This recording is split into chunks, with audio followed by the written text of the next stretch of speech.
Baru saja perutku dijahit pasca operasi, suamiku malah melempar uang 50.000. Dia menyuruhku naik bus saat hujan deras demi menjaga jok mobil mewahnya. Tawa mereka di restoran mewah itu akan segera kubayar dengan air mata darah.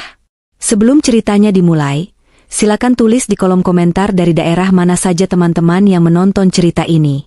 Jangan lupa like dan subscribe agar channel ini bisa semakin berkembang dan bisa mempersembahkan cerita yang lebih menarik lagi. Angin sore di Jakarta Selatan berhembus membawa aroma tanah basah, pertanda hujan deras akan segera turun membasahi kota yang tak pernah tidur ini. Namun, dinginnya udara sore itu tidak sebanding dengan rasa dingin yang menjalar di sekujur tubuhku. Aku berdiri terpaku di lobi rumah sakit, tepat di tepi area drop-off, sambil memeluk erat buntalan kain tebal berisi bayi mungilku yang baru lahir 3 hari lalu. Rasa perih di perut bagian bawahku masih terasa begitu menyengat. Jahitan operasi sesar yang belum kering sepenuhnya itu, seolah berteriak protes setiap kali aku menggeser kaki barang 1 cm saja. Rasanya seperti ada ribuan jarum yang menusuk kulit ariku, menarik-narik daging yang baru saja disatukan kembali. Seharusnya, ini adalah momen paling membahagiakan bagi seorang wanita. Pulang ke rumah membawa buah hati, disambut dengan pelukan hangat suami dan senyum sumringah keluarga. Tapi kenyataan yang kuhadapi justru sebaliknya. Aku berdiri sendirian, hanya ditemani tas besar berisi pakaian kotor yang tergeletak di samping kakiku. Perawat yang tadi mengantarku dengan kursi roda sudah kembali ke dalam setelah aku bersikeras bahwa suamiku sudah dekat dan akan segera menjemput. Aku tidak ingin mereka melihat betapa menyedihkannya hidupku.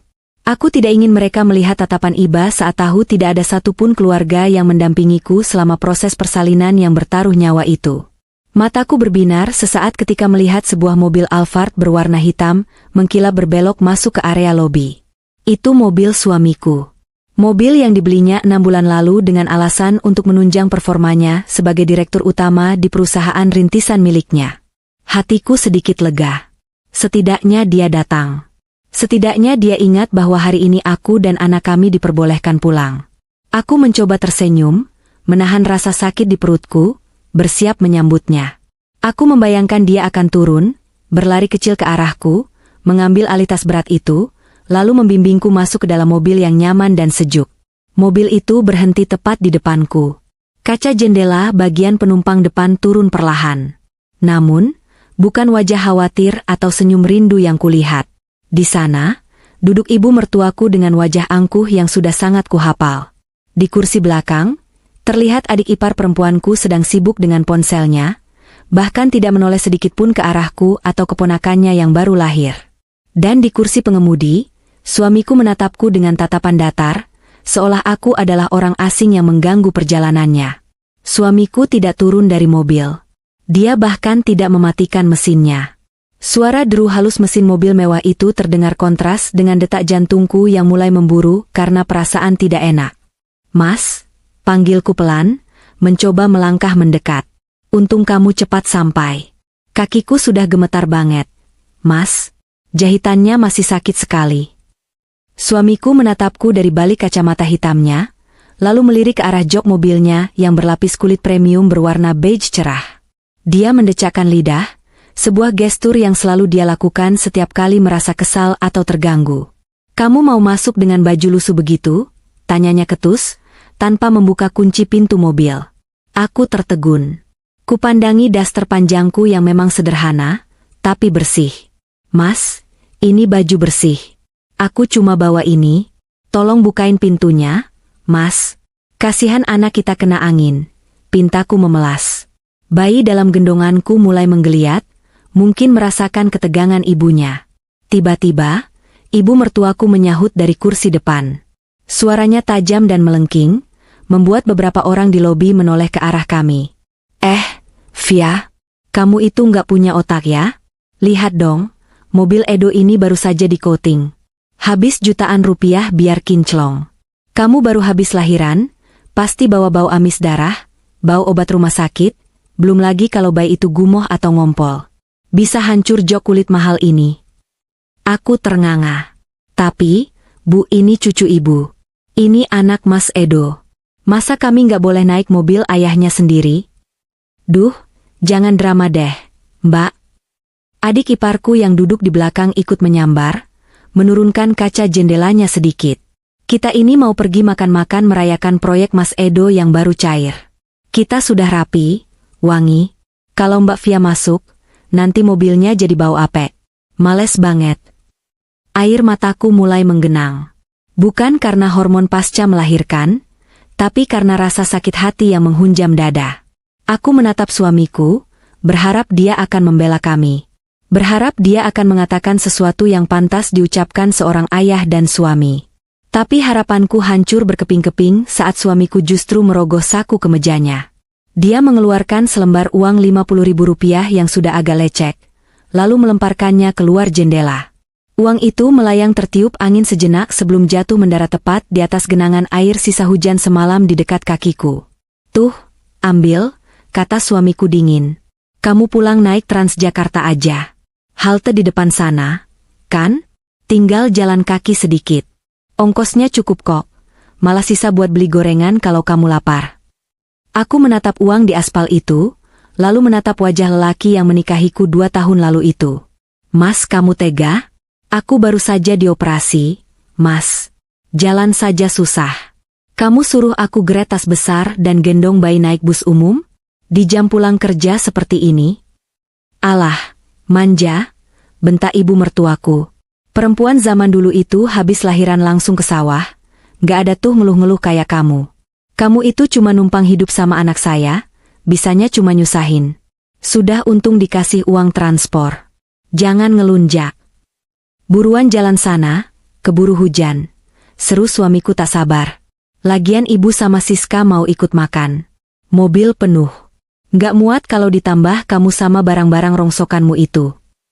Padahal aku tahu persis mobil itu jenis MPV besar yang memiliki 3 baris kursi. Masih ada banyak ruang kosong di belakang. Tapi jelas, tidak ada ruang untukku di hati mereka. Apalagi di mobil itu. Mereka tidak menganggapku istri atau menantu, melainkan parasit yang harus disingkirkan. Mas, tolong. Suaraku bergetar, air mata sudah menetes membasahi pipi. Sakit banget, Mas. Tutup kacanya. Duh, panas nih AC-nya keluar terus. Perintah ibu mertuaku tanpa belas kasih. Tanpa ragu, suamiku menekan tombol power window. Kaca gelap itu perlahan naik, memisahkan duniaku yang kelabu dengan dunia mereka yang nyaman dan mewah. Detik berikutnya, mobil itu melaju perlahan, meninggalkanku yang berdiri mematung. Roda mobilnya melindas genangan air, memercikan air kotor ke ujung dasterku. Aku hanya bisa menatap lampu belakang mobil itu yang semakin menjauh, membawa serta ayah dari anak yang sedang kudekap ini. Langit seolah ikut menangis melihat nasibku. Rintik hujan mulai turun, satu persatu, lalu berubah menjadi deras dalam hitungan detik. Orang-orang di lobi mulai berlarian mencari tempat berteduh, atau masuk ke mobil jemputan mereka. Aku tersadar dari lamunanku. Aku tidak boleh diam di sini. Satpam rumah sakit pasti akan segera menegurku karena menghalangi jalan. Dengan sisa tenaga yang ada, aku membungkuk susah payah, menahan jeritan tertahan karena rasa nyeri di bekas jahitan, untuk memungut uang 50.000 yang sudah basah itu. Bukan karena aku butuh uangnya. Uang ini tidak ada artinya bagiku. Tapi aku mengambilnya sebagai saksi bisu, sebagai bukti betapa rendahnya harga diriku di mata mereka hari ini.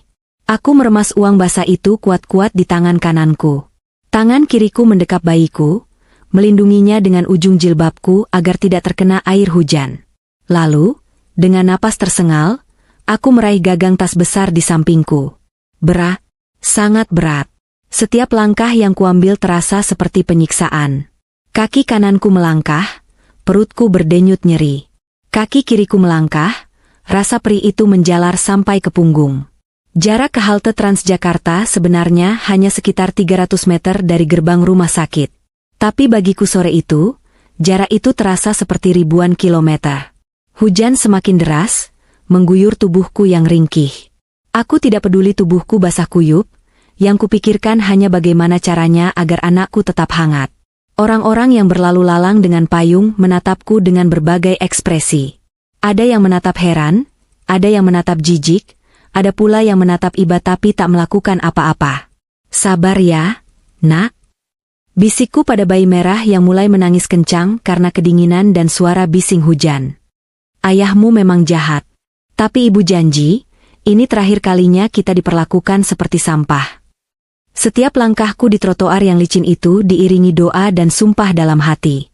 Mereka pikir aku hanyalah Olivia, gadis yatim piatu miskin yang beruntung dinikahi oleh Edo, pengusaha muda yang sedang naik daun. Mereka tidak tahu siapa aku sebenarnya. Mereka tidak tahu bahwa perusahaan rintisan yang dipimpin Edo itu bisa berdiri tegak hanya karena kucuran dana diam-diam dari ayahku.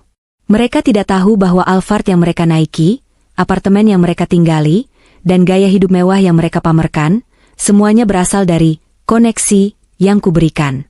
Selama ini aku diam.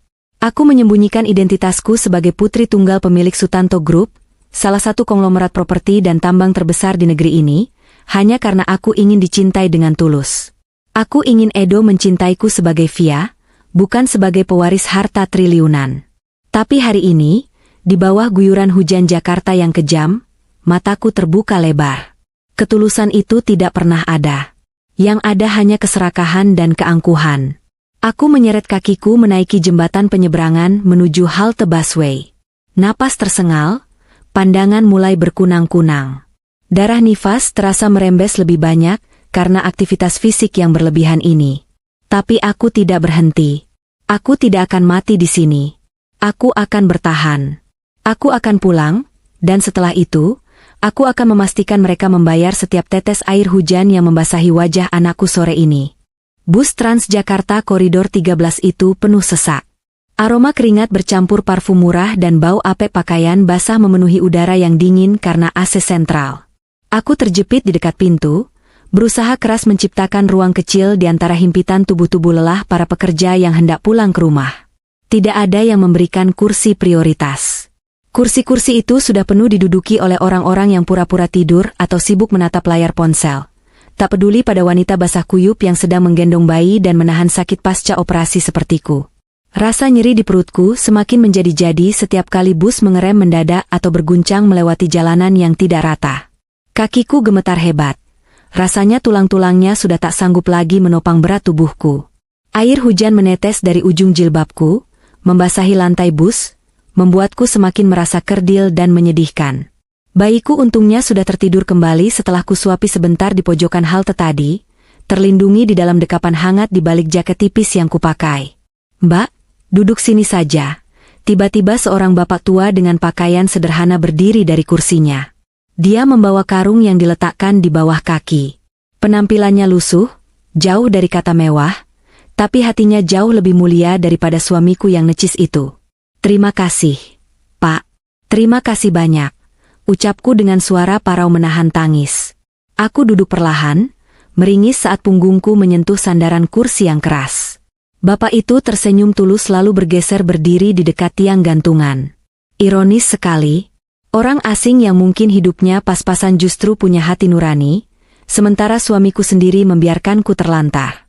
Aku mencoba mengatur napas, menyandarkan kepala sejenak ke jendela bus yang berembun. Di luar sana, lampu-lampu gedung pencakar langit Jakarta mulai menyala, berkelap-kelip sombong menertawakan kemiskinan di bawahnya. Tanganku merogoh saku tas. Mengambil ponsel pintarku yang layarnya sudah retak di bagian ujung, karena pernah dibanting oleh Siska saat dia marah tidak kubelikan pulsa bulan lalu. Ada notifikasi Instagram muncul. Akun milik suamiku sedang melakukan siaran langsung. Hatiku berdesir. Seharusnya aku tidak membukanya. Seharusnya aku fokus saja pada perjalananku. Tapi rasa sakit hati ini butuh validasi. Aku perlu melihat seberapa jahat mereka sebenarnya agar keraguanku untuk menghancurkan mereka hilang sepenuhnya. Jariku yang gemetar menekan notifikasi itu. Layar ponselku menampilkan suasana yang kontras 180 derajat dengan keadaanku sekarang.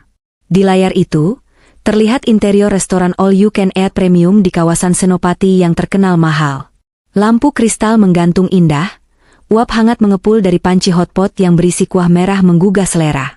Di meja itu tersaji piring-piring berisi irisan daging sapi wagyu marbling tinggi, aneka seafood segar, dan sayuran organik. Kamera diarahkan ke wajah suamiku, Edo, yang sedang tertawa lebar sambil memegang sumpit. Wajahnya merah dan berminyak karena uap panas dan kegembiraan. Di sebelahnya, ibu mertuaku sedang menyeruput kuah sambil kipas-kipas kepedasan, tapi wajahnya berseri-seri penuh kemenangan. Siska, adik iparku, bertindak sebagai operator kamera sambil sesekali menampakkan wajahnya. Halo guys. Balik lagi sama kita, The Edo Family. Suara cempreng Siska terdengar jelas melalui earphone yang kupasang sebelah. Malam ini kita lagi celebrate kesuksesan Kak Edo nih. Proyek gol, cuan ngalir, langsung gas makan enak. Yuhu. Aku melihat jumlah penontonnya lumayan banyak, sekitar 300-an orang. Edo memang suka membangun citra sebagai pengusaha muda sukses di media sosial, citra yang palsu dan rapuh. Mas Edo, traktirannya mantap ya. Siska membaca komentar netizen. Wih jelas dong. Kakak gue gitu loh. Bukan kaleng-kaleng. Nggak kayak. Siska sengaja menggantung kalimatnya, lalu kamera diarahkan ke ibu mertuaku. Bu, gimana rasa dagingnya? Enak mana sama masakan menantu kesayangan ibu di rumah? Ibu mertuaku tertawa mencemooh, mulutnya masih penuh makanan. Hahaha.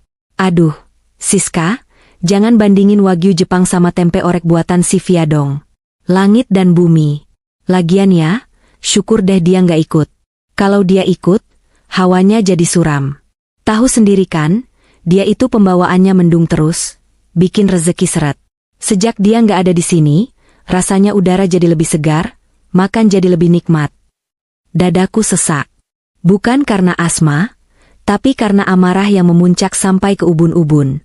Mereka membicarakanku seolah aku adalah wabah penyakit. Edo di layar itu menimpali sambil terkekeh. Hus, Bu, jangan gitu, kasihan lo dia lagi hujan-hujanan naik busway sekarang. Katanya sih mandiri, ya sudah kita tes kemandiriannya.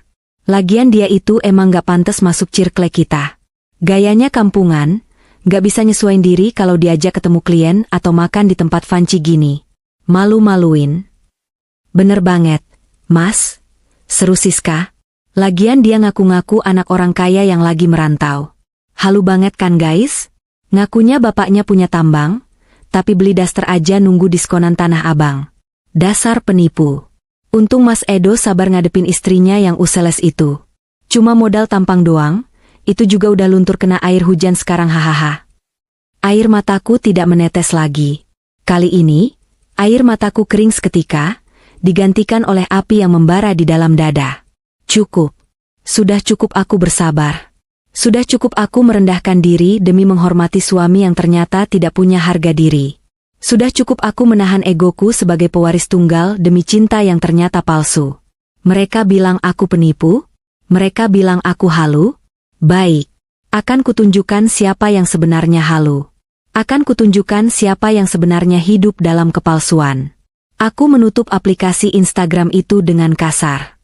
Tanganku yang masih gemetar kini bukan karena sedih, tapi karena adrenalin yang memacu keberanianku. Aku mencari satu nama di kontak teleponku.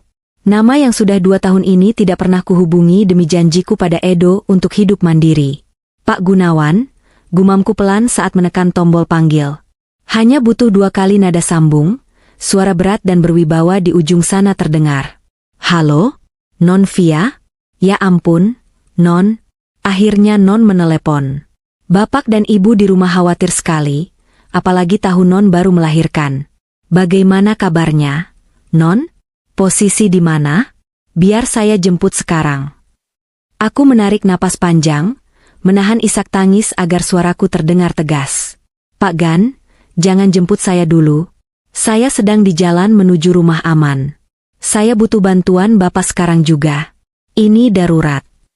Nada suara Pak Gunawan langsung berubah serius dan tajam. Dia adalah tangan kanan ayahku, orang yang paling dipercaya mengurus segala aset dan masalah keluarga kami. Katakan, Non. Apa yang harus saya lakukan?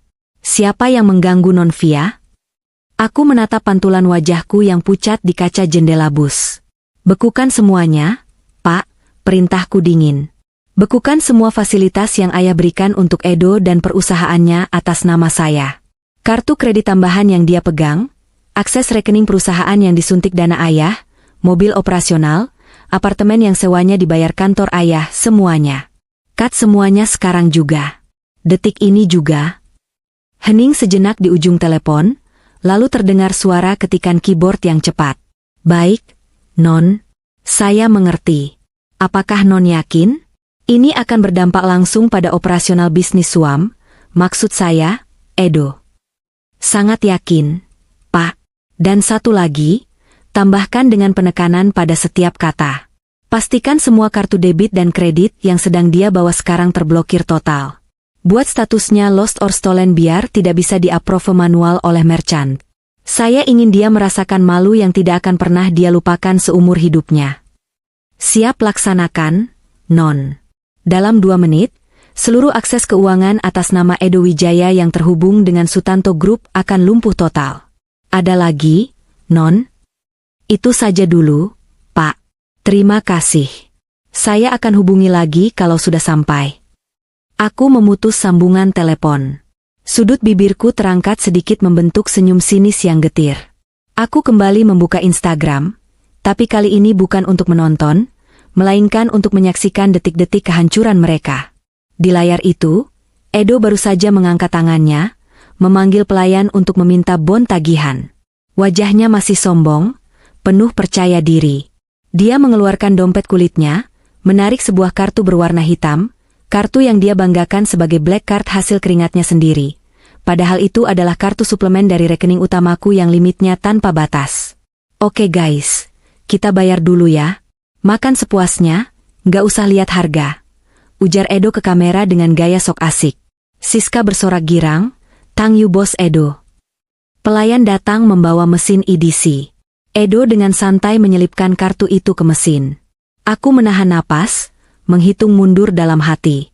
3, 2, 1. Di layar live itu, pelayan terlihat mengerutkan kening. Dia mencoba menggesek kartu itu lagi. Lalu sekali lagi.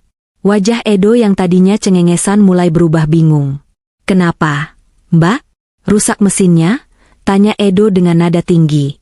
"Maaf, Pak. Kartunya decline," jawab pelayan itu cukup keras hingga terdengar di siaran langsung. "Hah? Nggak mungkin. Coba lagi. Itu limitnya miliaran," bentak Edo.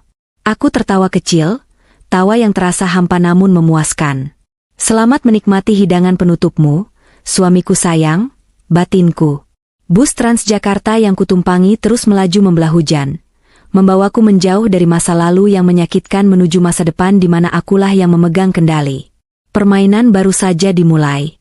Suara hujan yang menghantam atap halte bus Transjakarta beradu dengan suara bising dari mesin bus yang menderu pergi meninggalkanku. Aku duduk sendirian di bangku besi yang dingin, merapatkan jaket tipis untuk melindungi bayiku dari percikan air. Namun, mataku tetap terpaku pada layar ponsel yang retak. Di sana, di layar kecil itu, drama sesungguhnya sedang dimulai.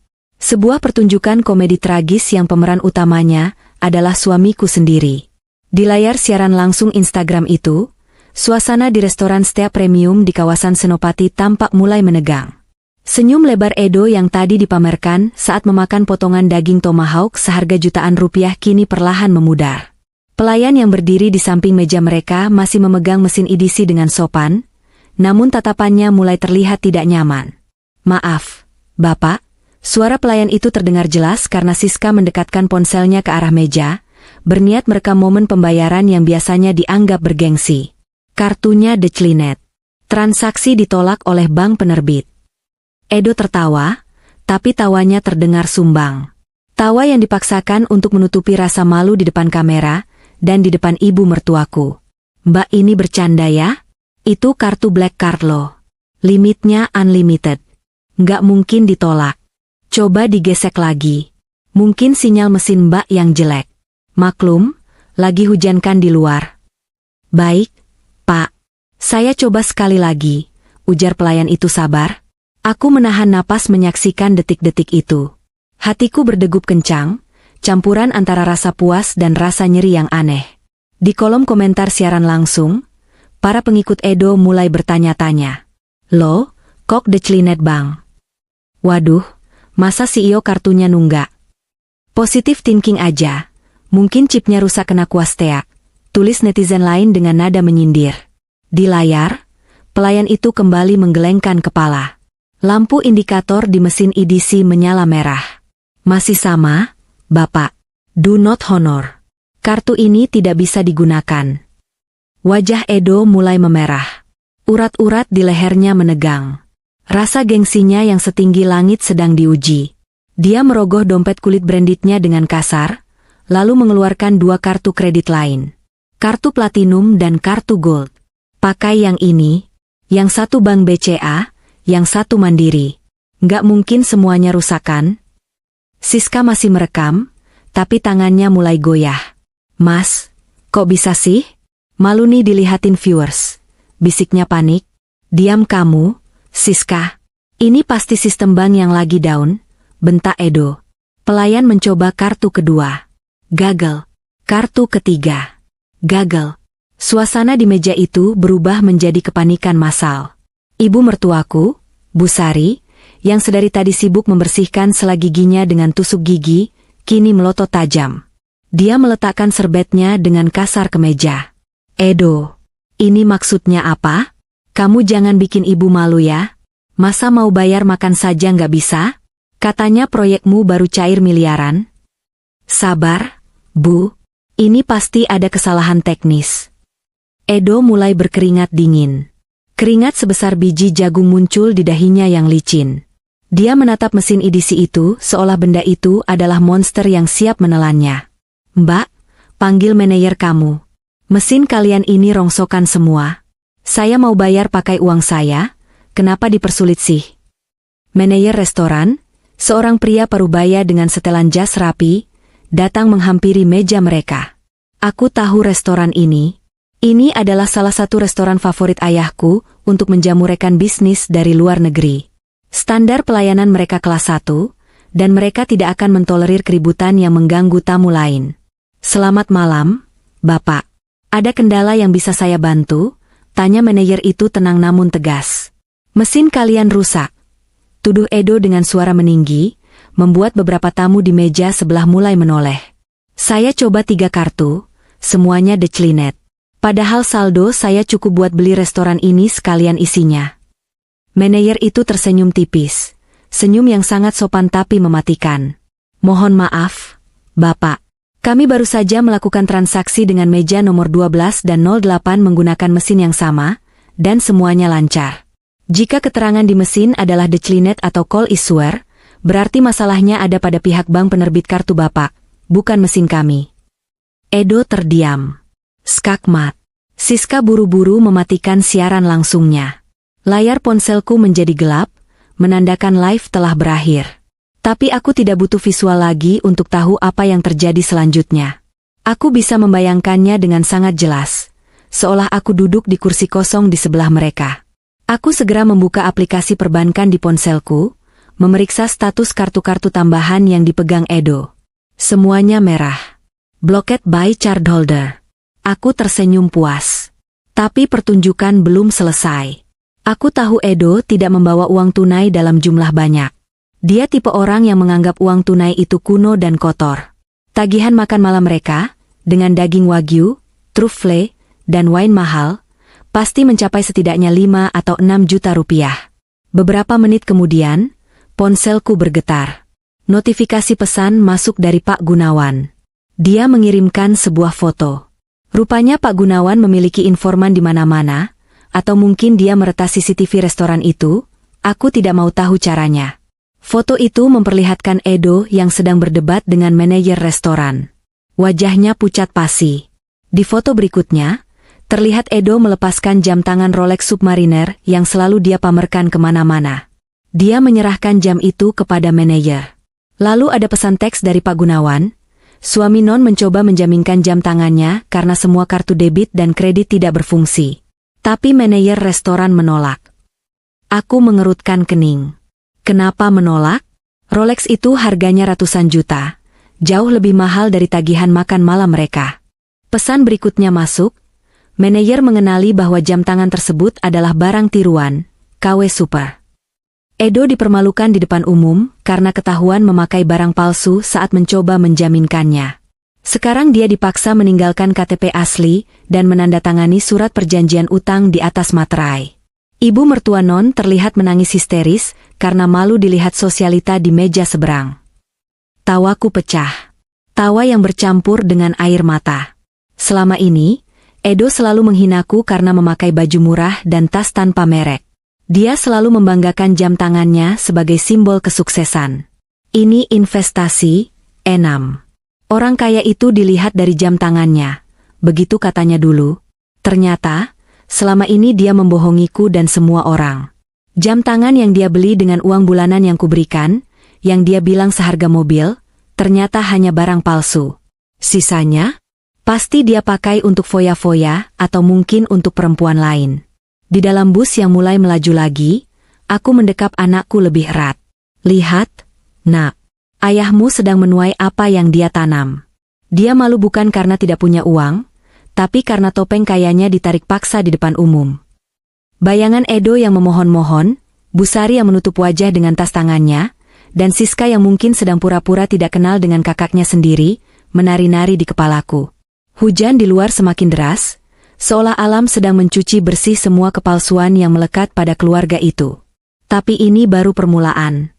Kartu kredit mati hanyalah cubitan kecil. Badai yang sesungguhnya sedang menunggu mereka di perjalanan pulang. Aku menyandarkan kepala ke jendela bus yang bergetar. Rasa sakit di perutku pasca operasi masih terasa menyiksa, tapi rasa sakit di hatiku sedikit demi sedikit mulai terobati. Bukan dengan obat, melainkan dengan melihat keadilan yang mulai bekerja. Keadilan yang kubuat dengan tanganku sendiri. Aku menutup mata sejenak, membayangkan perjalanan pulang mereka yang akan terasa seperti neraka. Suasana di dalam kabin mobil Alphard itu pasti jauh dari kata nyaman. Meskipun kursi kulitnya empuk dan pendingin udaranya bekerja sempurna. Melalui aplikasi pelacak kendaraan yang terhubung dengan sistem keamanan keluarga Sutanto, fasilitas yang dipasang diam-diam oleh ayahku di setiap kendaraan yang dibelinya, termasuk yang dipakai Edo, aku bisa mendengar rekaman audio interior mobil secara real-time. Ini adalah fitur keamanan untuk penculikan, tapi malam ini, fitur ini menjadi alat bagiku untuk mendengarkan runtuhnya dunia suamiku. Suara hujan deras dan petir yang menyambar terdengar samar dari luar mobil, diredam oleh kekedapan kabin mobil mewah itu. Namun, suara di dalam jauh lebih berisik dan mencekam. Kamu ini gimana sih, Du? Suara Busari melengking tinggi, memecah keheningan tegang yang sempat terjadi. Ibu malu banget. Sumpah, ibu mau taruh muka di mana? Tadi itu di meja sebelah ada Bu Hajjah Maimunah, temannya besan ibu. Kalau dia nyebar gosip di arisan gimana? Mantu Busari makannya elit, bayarnya sulit. Gitu pasti. Iya nih, Mas Edo parah banget. Siska menimpali dengan nada merengek yang menyebalkan. Aku tadi terpaksa hapus story Instagram aku. Padahal engagementnya lagi tinggi banget. Gara-gara mas kartu kreditnya abal-abal, image aku jadi rusak. Mana tadi mas ketahuan pakai jam KW lagi. Ih, ceringe banget sumpah. Diam kalian semua. Suara bentakan Edo menggelegar, membuat speaker di ponselku sedikit bergetar. Terdengar suara pukulan keras pada setir mobil. Napas Edo terdengar memburu, berat dan tidak beraturan. Kalian pikir aku nggak pusing? Hah? Edo berteriak frustrasi. Aku nggak ngerti kenapa semua kartu tiba-tiba diblokir. Tadi pagi masih bisa buat isi bensin. Ini pasti ada sabotase. Ada yang ngiri sama kesuksesan kita. Tiba-tiba, nada dering ponsel Edo berbunyi. Bukan nada dering biasa, tapi nada dering khusus untuk panggilan prioritas bisnis. Halo, Pak Handoko? Suara Edo berubah drastis menjadi manis dan menjilat seketika. Selamat malam, Pak. Wah, tumben telepon malam-malam. Ada kabar baik soal suntikan dana seri B? Aku mendengarkan dengan seksama. Pak Handoko adalah salah satu investor utama di perusahaan rintisan Edo. Tentu saja, Pak Handoko adalah rekanan ayahku yang menanam modal karena perintah ayah, bukan karena Edo pintar berbisnis. Suara Pak Handoko terdengar samar dari seberang telepon, tapi nadanya dingin dan tegas. Malam, Saudara Edo. Saya menelepon untuk memberitahu bahwa kami menarik seluruh komitmen investasi kami. Efektif per jam ini. Surat resminya sudah saya email. Apa? Suara Edo tercekat. Tapi Pak, Kenapa? Proyek kita sedang jalan. Kita butuh dana itu untuk operasional bulan depan. Kalau ditarik, kita bisa kolaps. Itu bukan urusan saya lagi. Kami baru saja mendapat audit internal bahwa perusahaan Anda memiliki risiko tinggi. Selain itu, rekomendasi dari penjamin utama Anda, Bapak Sutanto, telah dicabut. Selamat malam. Sambungan telepon terputus. Halo? Halo? Pak Handoko. Edo berteriak pada ponselnya yang sudah mati. Ada apa? Kenapa investor kabur? Tanya Bu Sari panik. Itu uang buat bayar cicilan rumah ibu gimana? Belum sempat Edo menjawab, ponselnya berdering lagi. Kali ini dari nomor kantor. Apalagi? Bentak Edo saat mengangkat telepon. Pak Edo. Gawat Pak. Suara sekretaris Edo terdengar histeris, bahkan aku bisa mendengarnya tanpa perlu di loudspeaker. Kantor kita digerebek orang pajak dan pihak leasing. Mereka menyita komputer dan server. Katanya ada penggelapan pajak dan tunggakan sewa gedung yang belum dibayar selama 6 bulan. Bapak di mana? Mereka nyariin Bapak. Mereka bawa polisi, Pak. Terdengar suara rem mendadak. Ban mobil berdecit keras di aspal basah. Siska dan Bu Sari menjerit kaget karena tubuh mereka terpental ke depan. Aduh, Edo, kamu mau bunuh ibu ya? Jerit Bu Sari. Tapi Edo tidak peduli. Napasnya terdengar seperti orang yang sedang tercekik. Apa kamu bilang? Pajak? Leasing? Tunggu di situ, jangan biarkan mereka ambil apa-apa. Bilang saya direktur utama, saya yang tanggung jawab. Mereka bilang Bapak sudah bukan direktur lagi, Pak. Sekretaris itu menangis. Bapak dilengsarkan oleh pemegang saham mayoritas 10 menit yang lalu. Akses email Bapak sudah dikunci. Bapak sekarang gak punya wewenang apa-apa. Ponsel itu jatuh dari tangan Edo. Aku bisa mendengar suara benda keras membentur konsol tengah mobil. Hening. Hanya ada suara hujan yang semakin deras menghantam kaca mobil dan suara napas Edo yang tersengal-sengal, seolah pasokan oksigen di dalam mobil Alphard yang luas itu tiba-tiba menipis. Ini nggak mungkin. Gumam Edo lirih. Suaranya bergetar hebat. Ini mimpi. Nggak mungkin semuanya hancur dalam satu malam. Edo ngomong dong. Ada apa sebenarnya? Bu Sari mengguncang bahu anaknya. Apa maksudnya kamu bukan direktur lagi? Terus nasib kita gimana? Uang bulanan ibu bulan ini belum kamu transfer loh. Ibu diam bisa nggak sih? Edo meledak lagi. Kali ini suaranya serak menahan tangis. Bangkrut, Bu. Kita bangkrut. Investor cabut, kantor disita, aku dipecat. Semuanya habis. 0. Bangkrut. Siska memekik. Terus liburan aku ke Bali minggu depan gimana? Aku udah janji sama teman-teman geng aku. Mas, gila ya? Masa batal? Malu dong aku. Kamu mikirin liburan? Edo tertawa histeris, tawa orang yang sudah kehilangan akal sehat. Kita besok makan apa aja nggak tahu. Siska, kartu kredit mati, rekening pasti juga sudah dibekukan.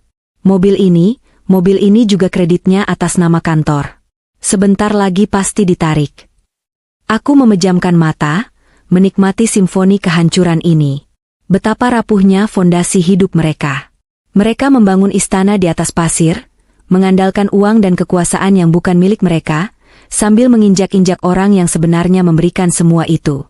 Tiba-tiba, Edo bergumam sendiri, seperti orang yang baru tersadar dari hipnotis.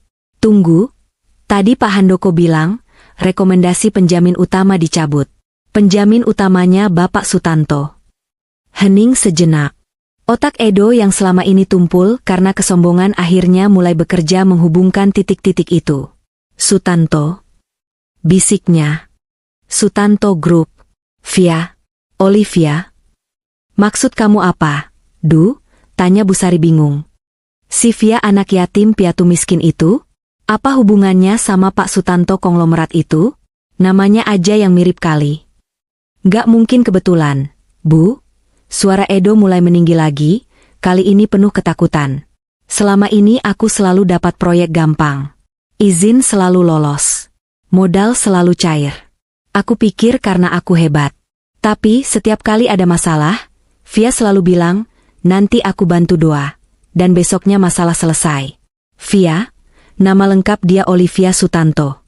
Di KTP-nya tertulis begitu, tapi aku nggak pernah peduli karena nama Sutanto itu pasaran. Jadi maksud kamu? Suara Siska gemetar.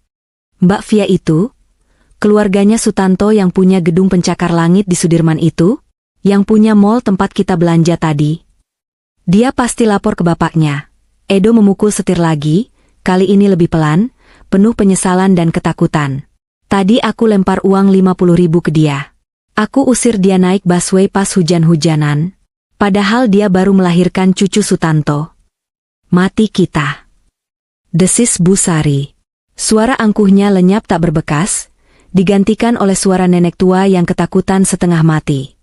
Kalau benar dia anak Sutanto, habis kita, mereka itu orang kuat. Mereka bisa bikin kita lenyap dari Jakarta tanpa jejak. Audio dari mobil itu merekam isak tangis Bu Sari yang mulai pecah. Siska ikut menangis ketakutan. Edo hanya diam, tapi aku bisa membayangkan wajahnya yang pucat pasi menatap jalanan Jakarta yang basah. Dia baru sadar bahwa dia baru saja menendang keluar tambang emas yang selama ini tidur di sebelahnya. Dia baru sadar bahwa dia baru saja membangunkan macan tidur. Aku mematikan aplikasi penyadap itu. Cukup. Aku sudah mendengar apa yang perlu kudengar. Mereka sekarang sedang dalam perjalanan menuju apartemen. Mereka berpikir setidaknya mereka masih punya tempat berteduh malam ini. Kasihan sekali. Mereka tidak tahu bahwa kejutan di lobi apartemen akan jauh lebih menyakitkan daripada sekadar kartu kredit yang ditolak. Kardus-kardus mie instan berisi baju-baju branded mereka sudah menanti. Malam ini, langit Jakarta yang gelap akan menjadi atap mereka, dan dinginnya angin malam akan menjadi selimut penyesalan mereka. Bus Transjakarta yang kutumpangi akhirnya tiba di halte tujuanku. Aku berdiri perlahan, menggendong bayiku yang masih terlelap damai. Hujan sudah mulai reda, menyisakan gerimis tipis. Aku melangkah keluar dari bus dengan hati yang mantap. Langkahku tidak lagi tertatih. Rasa sakit di tubuhku seolah sirna, digantikan oleh kekuatan baru. Aku bukan lagi Via istri yang teraniaya. Malam ini, aku kembali menjadi Olivia Sutanto. Dan permainan ini belum berakhir. Bangkrut? Siska memekik. Terus liburan aku ke Bali minggu depan gimana? Aku udah janji sama temen-temen geng aku. Mas, gila ya? Masa batal? Malu dong aku. Kamu mikirin liburan? Edo tertawa histeris, tawa orang yang sudah kehilangan akal sehat. Kita besok makan apa aja nggak tahu. Siska, kartu kredit mati, rekening pasti juga sudah dibekukan. Mobil ini juga kreditnya atas nama kantor. Sebentar lagi pasti ditarik. Aku memejamkan mata, menikmati simfoni kehancuran ini. Betapa rapuhnya fondasi hidup mereka. Mereka membangun istana di atas pasir, mengandalkan uang dan kekuasaan yang bukan milik mereka, sambil menginjak-injak orang yang sebenarnya memberikan semua itu. Tiba-tiba, Edo bergumam sendiri, seperti orang yang baru tersadar dari hipnotis. Tunggu, tadi Pak Handoko bilang, rekomendasi penjamin utama dicabut. Penjamin utamanya Bapak Sutanto. Hening sejenak. Otak Edo yang selama ini tumpul karena kesombongan akhirnya mulai bekerja menghubungkan titik-titik itu. Sutanto. Bisiknya. Sutanto Group. Via. Olivia. Maksud kamu apa? Tanya Bu Sari bingung. Si Via anak yatim piatu miskin itu? Apa hubungannya sama Pak Sutanto konglomerat itu? Namanya aja yang mirip kali. Gak mungkin kebetulan, Bu. Suara Edo mulai meninggi lagi, kali ini penuh ketakutan. Selama ini aku selalu dapat proyek gampang. Izin selalu lolos. Modal selalu cair. Aku pikir karena aku hebat. Tapi setiap kali ada masalah, Via selalu bilang, nanti aku bantu doa. Dan besoknya masalah selesai. Via, nama lengkap dia Olivia Sutanto. Di KTP-nya tertulis begitu, tapi aku nggak pernah peduli karena nama Sutanto itu pasaran. Jadi maksud kamu? Suara Siska gemetar. Mbak Via itu? Keluarganya Sutanto yang punya gedung pencakar langit di Sudirman itu? Yang punya mall tempat kita belanja tadi? Dia pasti lapor ke bapaknya. Edo memukul setir lagi, kali ini lebih pelan, penuh penyesalan dan ketakutan. Tadi aku lempar uang 50.000 ke dia. Aku usir dia naik busway pas hujan-hujanan. Padahal dia baru melahirkan cucu Sutanto. Mati kita. Desis Busari. Suara angkuhnya lenyap tak berbekas, digantikan oleh suara nenek tua yang ketakutan setengah mati. Kalau benar dia anak Sutanto, habis kita. Mereka itu orang kuat. Mereka bisa bikin kita lenyap dari Jakarta tanpa jejak. Audio dari mobil itu merekam isak tangis Busari yang mulai pecah. Siska ikut menangis ketakutan. Edo hanya diam, tapi aku bisa membayangkan wajahnya yang pucat pasi menatap jalanan Jakarta yang basah. Dia baru sadar bahwa dia baru saja menendang keluar tambang emas yang selama ini tidur di sebelahnya. Dia baru sadar bahwa dia baru saja membangunkan macan tidur. Aku mematikan aplikasi penyadap itu. Cukup. Aku sudah mendengar apa yang perlu kudengar. Mereka sekarang sedang dalam perjalanan menuju apartemen. Mereka berpikir setidaknya mereka masih punya tempat berteduh malam ini. Kasihan sekali. Mereka tidak tahu bahwa kejutan di lobi apartemen akan jauh lebih menyakitkan daripada sekadar kartu kredit yang ditolak. Kardus-kardus mie instan berisi baju-baju branded mereka sudah menanti. Malam ini, langit Jakarta yang gelap akan menjadi atap mereka, dan dinginnya angin malam akan menjadi selimut penyesalan mereka. Bus Transjakarta yang kutumpangi akhirnya tiba di halte tujuanku. Aku berdiri perlahan, menggendong bayiku yang masih terlelap damai. Hujan sudah mulai reda, menyisakan gerimis tipis. Aku melangkah keluar dari bus dengan hati yang mantap. Langkahku tidak lagi tertatih. Rasa sakit di tubuhku seolah sirna, digantikan oleh kekuatan baru. Aku bukan lagi Via istri yang teraniaya. Malam ini, aku kembali menjadi Olivia Sutanto. Dan permainan ini belum berakhir. Aku duduk bersandar di kursi penumpang mobil Rolls-Royce Phantom yang dikirim ayah untuk menjemputku. Suasana di dalam mobil ini begitu hening dan menenangkan, kontras sekali dengan badai emosi yang baru saja kulewati di dalam bus Transjakarta yang sesak tadi. Sopir pribadi ayah, Pak Darto, mengemudi dengan sangat halus membelah kemacetan Jakarta yang semakin parah karena hujan. Di tanganku, sebuah tablet berukuran besar menampilkan rekaman CCTV secara real time.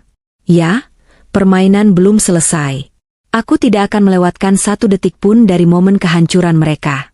Pak Gunawan, dengan segala efisiensinya, telah meretas akses kamera keamanan di lobi apartemen tempat Edo dan keluarganya tinggal.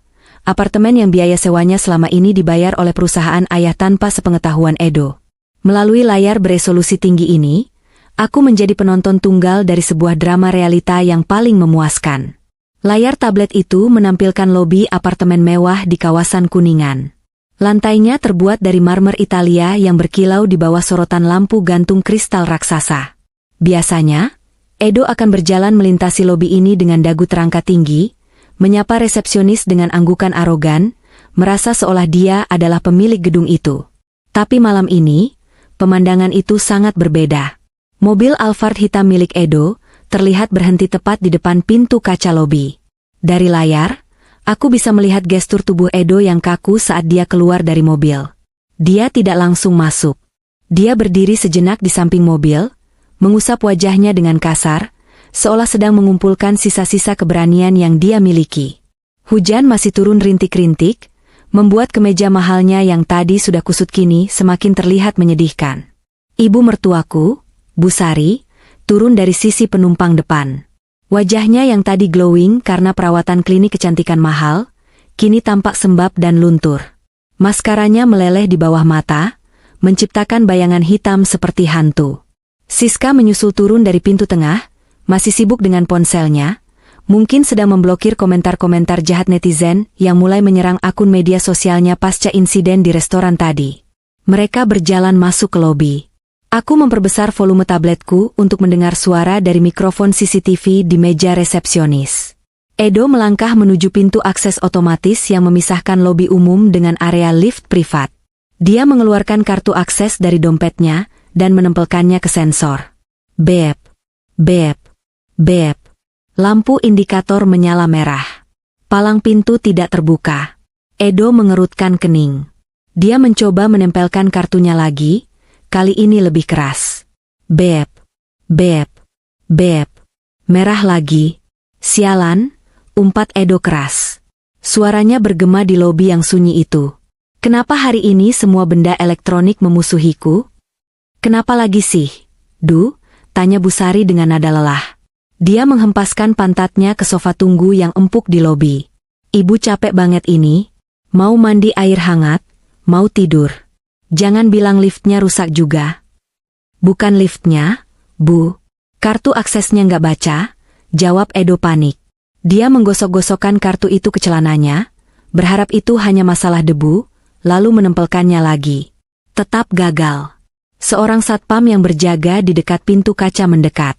Biasanya satpam ini selalu hormat dan membukakan pintu untuk Edo, tapi kali ini tatapannya dingin dan tegas. Di belakang satpam itu, muncul sosok yang sangat dikenali Edo. Pak Hendra, manajer pengelola gedung apartemen itu.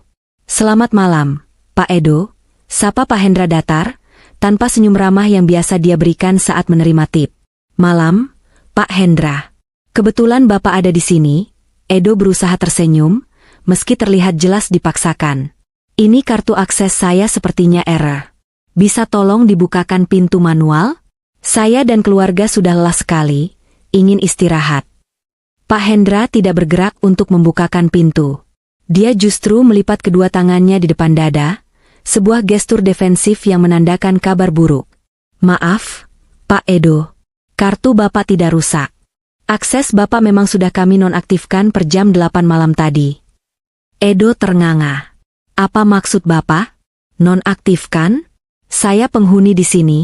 Saya bayar servis charge mahal tiap bulan. Justru itu masalahnya, Pak. Pak Hendra mengeluarkan sebuah tablet dari balik jasnya dan menunjukkan data di layarnya. Berdasarkan catatan kami, unit yang Bapak tempati, unit 35B, status sewanya sudah menunggak selama 6 bulan. Selama ini ada pihak penjamin yang selalu menalangi denda keterlambatan, jadi kami diam saja. Tapi tadi sore, kami mendapat surat resmi dari pihak penjamin, PT Sutanto Propertindo, bahwa mereka mencabut semua jaminan dan membatalkan kontrak sewa atas nama Bapak Edo Wijaya. Jantungku berdesir mendengar nama perusahaan ayah disebut. Aku bisa melihat wajah Edo berubah pucat pasi, seputih kertas. Kakinya tampak goyah. Tunggu sebentar. Suara Edo bergetar. 6 bulan? Tapi uang sewa itu selalu ditransfer otomatis dari rekening istri saya. Istri saya yang urus semuanya. Saya tidak tahu soal urusan rumah tangga Bapak. Yang saya tahu, dana tidak masuk, dan penjamin mencabut kontrak. Sesuai prosedur manajemen, jika penjamin utama mencabut kontrak secara sepihak karena wan prestasi, maka unit harus dikosongkan saat itu juga. Dikosongkan? Pekik Busari. Dia bangkit dari sofa dengan mata melotot. Maksud kamu apa? Kami diusir? Malam-malam begini? Hei, kamu tahu siapa anak saya? Dia CEO. Dia orang kaya. Jangan sembarangan ya. Pak Hendra menatap Busari dengan tatapan iba yang merendahkan. Bu, status CEO atau bukan tidak berlaku di sini kalau tidak bayar sewa. Dan mohon maaf, prosedur pengosongan sudah kami lakukan. Pak Hendra menunjuk ke sudut lobi yang agak gelap, di dekat pintu darurat. Di sana, tertumpuk sekitar 10 kardus bekas. Kardus-kardus coklat kusam bertuliskan merek mie instan terkenal dan air mineral. Tumpukan itu terlihat sangat kontras dengan kemewahan lobi apartemen bintang 5 tersebut. Hujan belum juga reda ketika aku sampai di kediaman orang tuaku di kawasan Menteng. Rumah ini, atau lebih tepatnya disebut istana, berdiri megah di atas tanah seluas 2000 meter persegi. Pagar besi tempas setinggi 3 meter yang diukir dengan motif klasik Eropa menjulang angkuh, memisahkan dunia kami dengan hiruk-pikuk Jakarta. Pilar-pilar marmer putih kokoh menyangga atap yang menjulang tinggi, sementara taman depan yang luas tertata rapi dengan air mancur di tengahnya. Aku masuk melalui gerbang samping agar tidak menarik perhatian, langsung menuju kamarku yang sudah disiapkan oleh para pelayan. Di sana, tim stylist dan penata rias langganan ibu sudah menunggu. Ya ampun, Non Via. Seru Mbak Yuni, kepala pelayan yang sudah mengasuhku sejak kecil, saat melihat kondisiku yang masih memakai daster rumah sakit. Matanya berkaca-kaca melihat wajahku yang pucat. Non baik-baik saja? Bayinya mana? Non? Biar Mbak yang urus. Bayi aman, Mbak. Ada di kamar bayi sama Nani, jawabku sambil tersenyum tipis. Sekarang, tolong bantu aku. Aku harus terlihat sempurna dalam 30 menit. Dalam waktu singkat, transformasi terjadi. Daster lusuh dan jilbab instan murahan yang kupakai tadi sudah berganti. Kini aku mengenakan gaun sutra panjang berwarna champagne yang membalut tubuhku dengan elegan namun tetap nyaman untuk kondisi pasca operasi. Rambutku tertutup pashmina berbahan cashmere lembut dengan warna senada.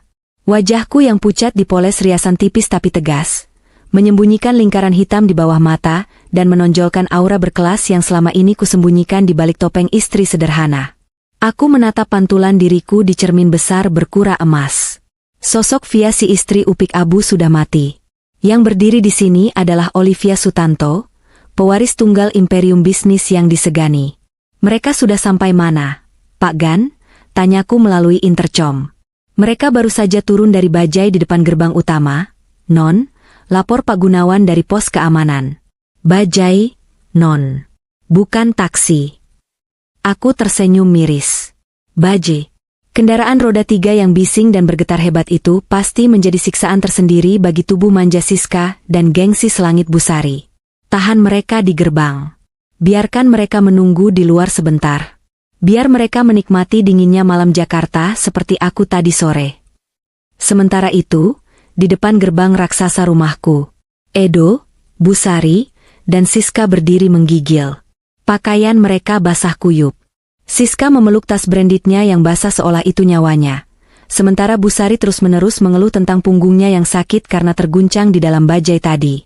Tumpukan kardus barang mereka ditinggalkan begitu saja di pinggir jalan, karena supir bajai menolak membawanya masuk. Kamu yakin ini alamatnya? Du? Tanya Busari sambil mendongak menatap gerbang besi yang menjulang tinggi itu. Ini sih rumah gedongan banget. Rumah menteri atau jenderal kayaknya. Nggak mungkin si Via punya kerabat yang punya rumah segede ini. Paling dia cuma ngaku-ngaku. Aku ingat banget, Bu, jawab Edo dengan gigi bergemeretuk menahan dingin. Waktu awal nikah, Via pernah keceplosan bilang kalau tantenya kerja di rumah nomor 88 di Jalan Diponegoro ini. Dia bilang kalau kita susah, kita bisa kesini minta tolong. Tantenya babu kali di sini, cibir Siska. Mana mungkin keluarga si Via yang miskin itu yang punya rumah. Paling kita disuruh masuk lewat pintu belakang, terus dikasih nasi sisa. Nggak apa-apa, Siska. Nasi sisa pun ibu makan sekarang. Ibu lapar banget, rinti Busari. Edo menekan tombol bel di samping gerbang. Sebuah kamera CCTV bergerak menyorot wajah mereka. Siapa? Suara berat seorang satpam terdengar dari speaker. Selamat malam, Pak. Ucap Edo gugup. Kami kerabatnya Via. Olivia. Apa benar dia ada di sini? Hening sejenak. Olivia? Maksud Anda, siapa? Via, Pak. Yang mungkin kerja di sini? Atau tinggal di sini? Edo bingung harus menyebut status istrinya apa. Tunggu sebentar. Mereka menunggu selama 10 menit yang terasa seperti 10 tahun. Angin malam menusuk tulang. Mereka berdiri seperti pengemis di depan istana raja, persis seperti apa yang mereka lakukan padaku di halte bus tadi, tapi kali ini tanpa martabat sedikit pun. Tiba-tiba, gerbang besi raksasa itu bergeser perlahan secara otomatis. Suara mesin hidrolik yang halus terdengar mewah di telinga mereka. Gerbangnya dibuka, seru Siska penuh harap. Pasti kita disuruh masuk. Duh, untunglah. Aku udah nggak kuat berdiri. Mereka bersiap melangkah masuk, berharap disambut oleh pelayan yang membawa handuk hangat. Namun, harapan itu pupus ketika sorot lampu mobil yang sangat terang menyilaukan mata mereka dari arah dalam halaman rumah. Sebuah mobil mewah berwarna putih mutiara perlahan melaju keluar menuju gerbang. Bukan sembarang mobil. Itu adalah Rolls-Royce Phantom, simbol kemewahan tertinggi yang bahkan dalam mimpi pun Edo tidak berani membayangkannya. Edo, Busari, dan Siska mundur selangkah, memberi jalan dengan rasa segan yang luar biasa. Mereka berpikir pemilik rumah akan keluar. Du. Itu pasti yang punya rumah. Bisik Busari antusias sambil merapikan rambutnya yang lepek. Kita cegat aja. Kita minta tolong langsung. Siapa tahu dia kasihan lihat kita. Jangan malu-maluin, Bu, cegah Edo, tapi terlambat. Mobil itu berhenti tepat di depan mereka. Kaca jendela belakang yang gelap perlahan turun. Mereka bertiga menahan napas, bersiap memasang wajah paling memelas. Bu Sari bahkan sudah siap bersimpuh. Jendela terbuka sepenuhnya. Di sana, duduk seorang wanita muda dengan gaun elegan, wajah yang bersinar di bawah lampu kabin mobil, dan tatapan mata yang dingin menusuk. Di pangkuannya, tertidur seorang bayi mungil yang terbungkus selimut sutra. Mulut Edo terbuka, tapi tidak ada suara yang keluar. Matanya membelalak seolah mau lompat keluar dari rongganya. Siska menutup mulutnya dengan kedua tangan, menjerit tertahan. Bu Sari mundur terhuyung-huyung sampai menabrak tiang pagar, wajahnya pucat seperti melihat hantu. Wanita di dalam mobil mewah itu menoleh perlahan ke arah mereka. Sudut bibirnya terangkat sedikit, membentuk senyum sinis yang mengerikan. "Via?" desis Edo, suaranya nyaris tak terdengar, tenggelam oleh suara hujan. "Aku menatap suamiku, mantan suamiku, dari atas ke bawah. Menatap kemejanya yang basah dan kotor, celananya yang berlumpur, dan wajahnya yang penuh keputusasaan. Selamat malam, Mas," sapaku dengan nada suara yang sangat halus, tapi tajam seperti silet. "Sedang apa di depan rumahku malam-malam begini? Bukannya tadi kalian sedang sibuk makan hotpot?" "Rumahmu?" gagap Bu Sari. Kakinya lemas, dan detik berikutnya, wanita yang selalu sombong itu jatuh terduduk di aspal yang basah. Dia tidak pingsan, dia hanya terlalu syok untuk berdiri. "Iya, Bu. Ini rumah orang tuaku. Rumah tempat aku dibesarkan sebelum aku membuat kesalahan terbesar dalam hidupku. Menikah dengan putramu," jawabku tenang. "Enam. Via. Sayang." Edo mencoba mendekat ke mobil, tangannya gemetar berusaha meraih pintu. "Ini salah paham. Aku bisa jelaskan. Aku nggak tahu. Maafkan aku, Via." Pak Darto, sopirku, membunyikan klakson pendek, membuat Edo terlonjak kaget dan mundur lagi. "Jangan sentuh mobilku dengan tangan kotormu, Mas," kataku dingin. "Nanti cat mahalnya rusak. Atau jok kulitnya jadi bau apek.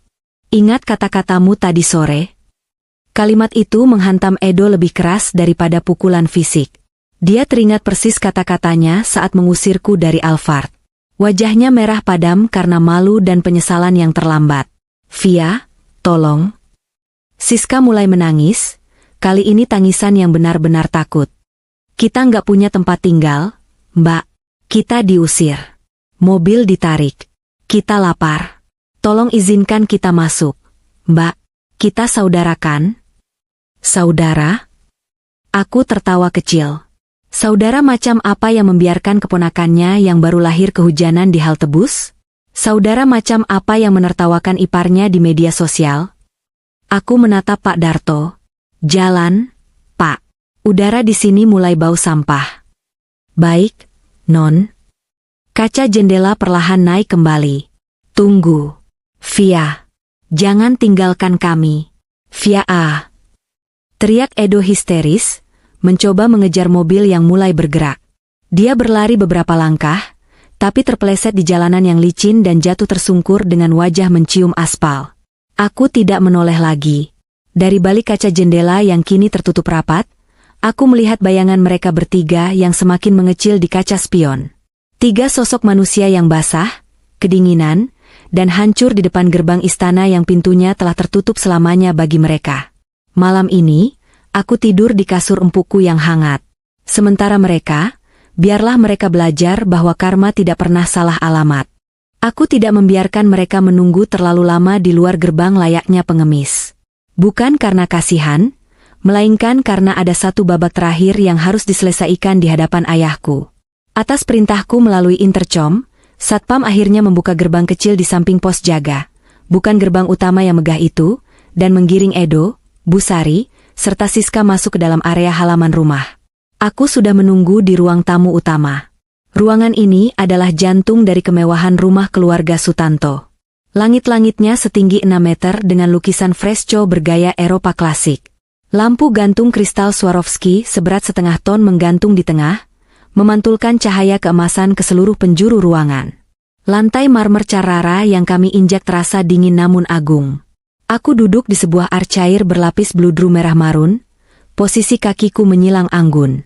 Di tanganku, secangkir teh chamomile hangat mengepul, menenangkan sarafku setelah hari yang panjang.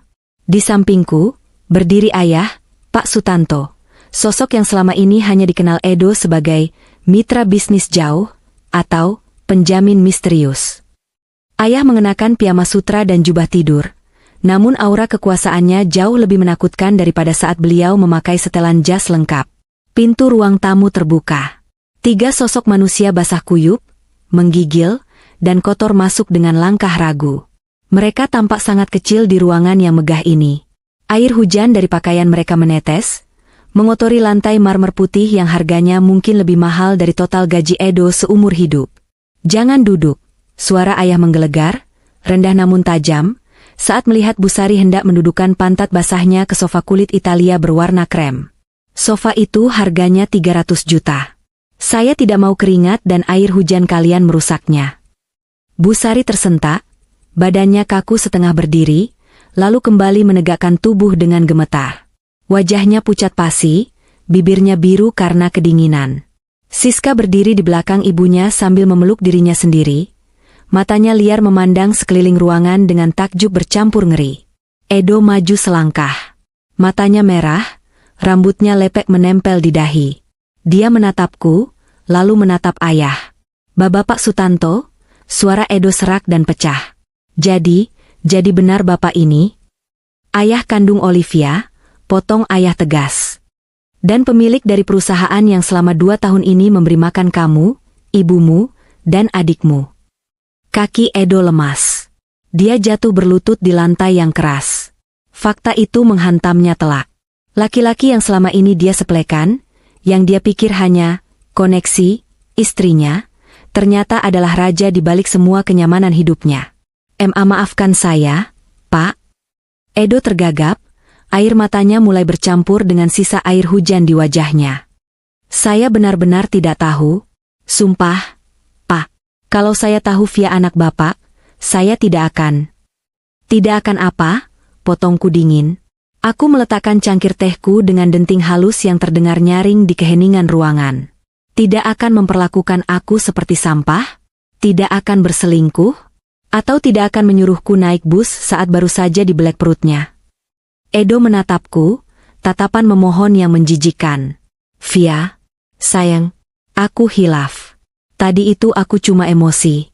Aku stres mikirin bisnis. Kamu tahu kan aku sayang sama kamu? Kita sudah 2 tahun bersama, 6.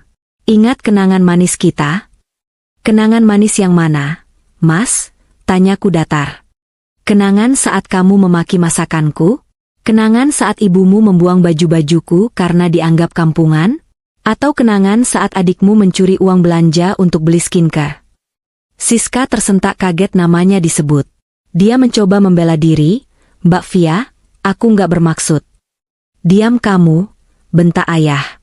Gemas suaranya membuat Siska langsung kicep dan menunduk dalam. Ayah melangkah maju, berdiri menjulang di hadapan Edo yang masih berlutut. Ayah melemparkan sebuah map tebal ke hadapan Edo. Isi map itu berhamburan keluar, bukti transfer, salinan sertifikat rumah, dan tagihan kartu kredit. 2 tahun, desis ayah. 2 tahun saya diam melihat putri saya satu-satunya kamu perbudak. Saya berikan kamu modal usaha, saya berikan kamu apartemen, mobil, koneksi. Saya berharap dengan semua kemudahan itu, kamu bisa memuliakan anak saya. Tapi apa balasannya? Kamu malah menjadi parasit yang sombong. Busari yang sedari tadi diam karena syok, tiba-tiba menangis meraung. Dia sadar bahwa dunianya sudah kiamat. Naluri bertahan hidupnya muncul, dan dia melakukan hal yang paling memalukan. Dia merangkak mendekati kakiku. Via, nak Via. Busari mencoba meraih ujung gaunku dengan tangannya yang basah. Aku menarik kakiku menjauh, jijik.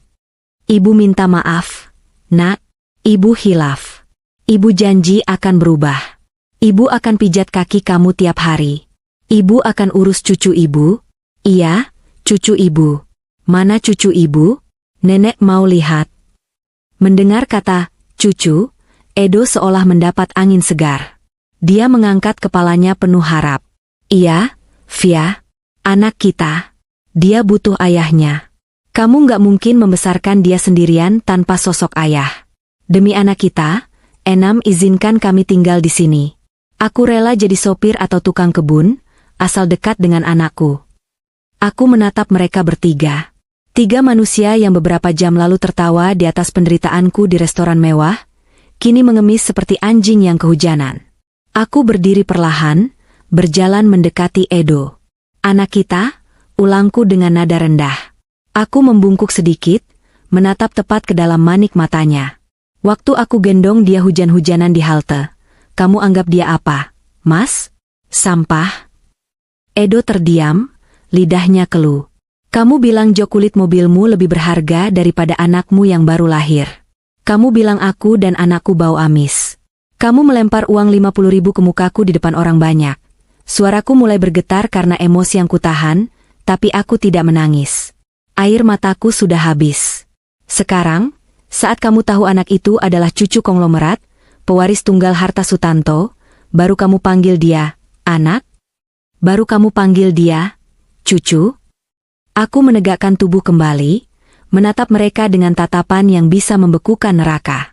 Kalian bukan keluarga kami. Anakku tidak punya ayah seperti kamu, dan tidak punya nenek sihir seperti ibumu. Pak Gunawan, teriakku.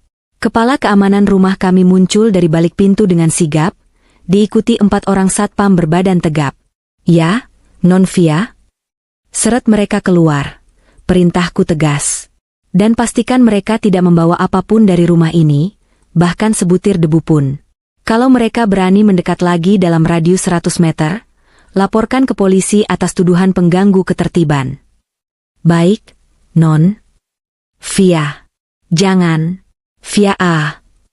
Bu Sari menjerit histeris saat 2 satpam mengangkat tubuhnya. Siska menangis ketakutan saat ditarik keluar. Edo mencoba bertahan, mencengkeram kaki meja, tapi tenaga satpam jauh lebih kuat. Dia diseret paksa melintasi lantai marmer, meninggalkan jejak air yang kotor. Via, aku suamimu. Kamu nggak bisa lakukan ini. Ini KDRT. Aku akan tuntut kamu, teriak Edo kalap. Ayah tertawa sinis. Silakan tuntut. Pengacara saya akan dengan senang hati memisingkan kamu sampai ke tulang-tulangnya. Oh, lupa kamu sudah miskin. Suara teriakan dan tangisan mereka perlahan menjauh, lalu menghilang saat pintu depan ditutup dan dikunci rapat. Keheningan kembali menyelimuti ruang tamu mewah itu.